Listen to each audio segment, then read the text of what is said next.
Hello everyone, मैं नवनीत पांडे स्वागत करता हूं आप लोगों का अपने YouTube channel learn English with delight में। फ्रेंड्स, आज के इस वीडियो में हम लोग बात करेंगे एक बहुत ही सुंदर वर्ड के बारे में जो है मीन, या इसी को प्लरल बनाते समय मीन्स।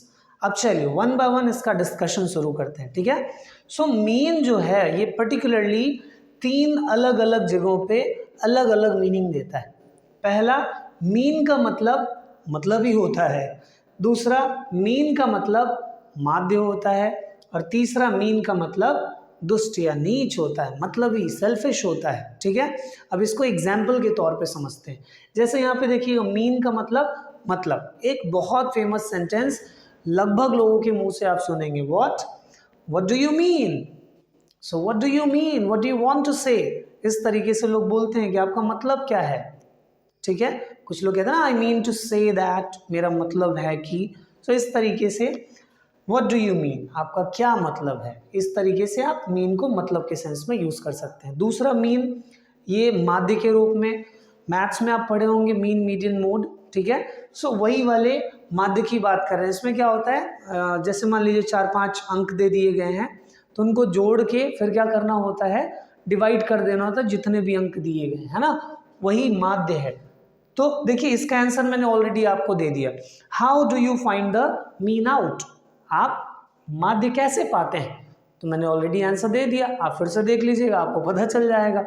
चलिए तीसरा देखते हैं। मीन का मतलब सेल्फिश, दुष्ट, नीच, ठीक है, मतलब ही। जैसे लोग कहते हैं, बहुत फेमस सेंटेंस है ये, हाउ मीन यू आर, कहते हैं ना। या कुछ लोग और शॉर्ट में कहते हैं सो मीन, ठीक है। सो यहाँ पे मीन का मतलब क्या, दुष्ट, मतलब ही। तो आशा करता हूं ये मीन वाला पर्टिकुलर वर्ड आपको समझ में आ गया।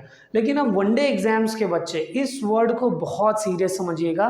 बहुत सारे वनडे एग्जाम्स में ऐसे क्वेश्चंस देखे गए हैं, मीन्स रिलेटेड कॉमन एरर्स उसमें थे।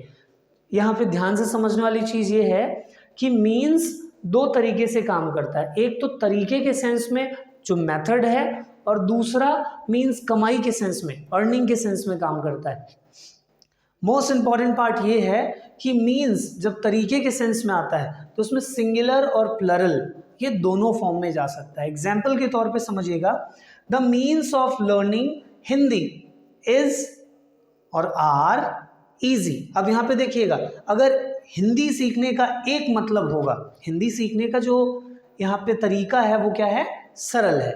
अब मान लेते हैं हिंदी सीखने का एक तरीका है, ठीक है, तो कैसे कहेंगे, the means of learning Hindi is easy. लेकिन भाई हिंदी सीखने के बहुत सारे तरीके हो सकते हैं।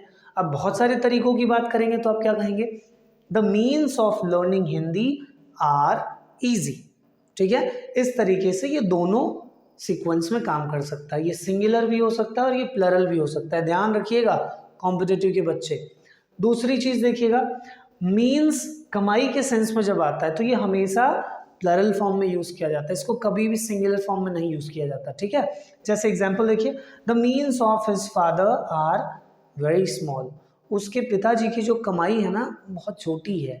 सो यहाँ पे देखिएगा एरर कैसे देगा, एग्जाम में लिख देगा the means of his father is very small, तो जानते रहिएगा ये इज ही एरर है, वहां पे क्या होना चाहिए, आर होना चाहिए, ठीक है। अब यहाँ पे देखिएगा मीन्स इस तरीके से 2 अलग अलग तरीके मैंने आपको बताए, एक मेथड तरीके के रूप में और दूसरा कमाई के रूप में। जब तरीके के रूप में आएगा तो सिंगुलर और प्लरल दोनों तरीके से आएगा, लेकिन जब कमाई के तरीके से आएगा तो ये केवल और केवल प्लरल रूप में आएगा। अब ये क्वेश्चन आप लोगों के लिए मैंने यहाँ पे रखा है। So means of government employees ... raising day by day.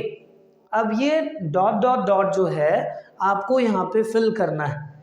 Singular है तो इज, प्लरल है तो आर। जल्दी से कमेंट बॉक्स में लिख भेजिए ताकि मैं भी समझते रहूं कि मेरी ऑडियंस अच्छे से समझ पा रही है कि नहीं समझ पा रही है, ठीक है। तो चलिए, आशा करता हूँ आप लोग समझ गए हैं। इस तरीके से इस वीडियो में इतना ही, मिलेंगे जल्द ही अगले वीडियो में। Till then bye bye, thank you so much everyone.